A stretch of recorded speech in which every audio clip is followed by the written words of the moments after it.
From uni, theater, buhay-buhay, away at bate at tawanan, kasama ko sila. Birthday ni Clark last week, kaya naganda kami nila Art.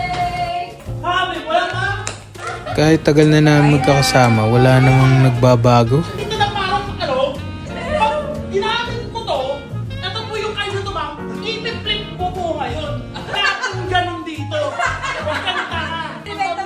Complicated yan. Love complications.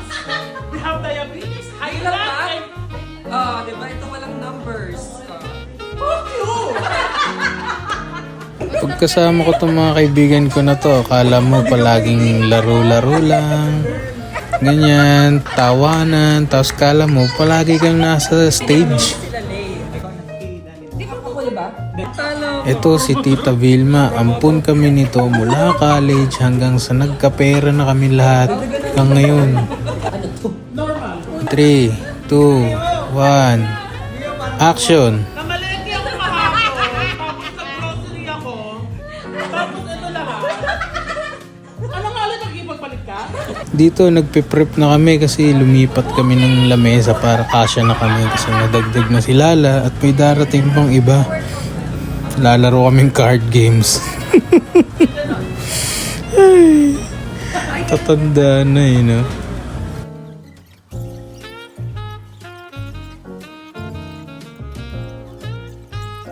Dahil competitive tong mga to, talagang inaral nila yung game ng maigi. Ayoko kasunod si Clark, nakakatakot pala. Every card game na dala ni Kuya Gio.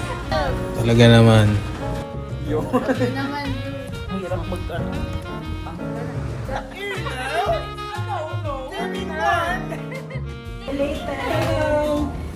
Amoy baon. 5, 4, 3, 2, action! Cut! San? San?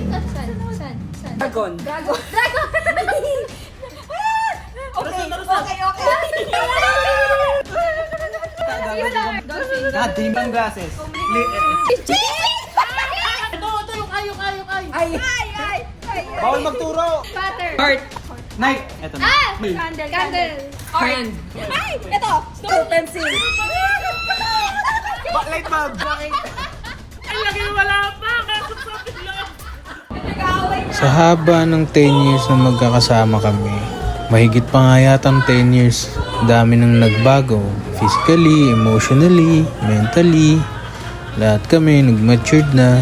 But you know, real connections always stay the same.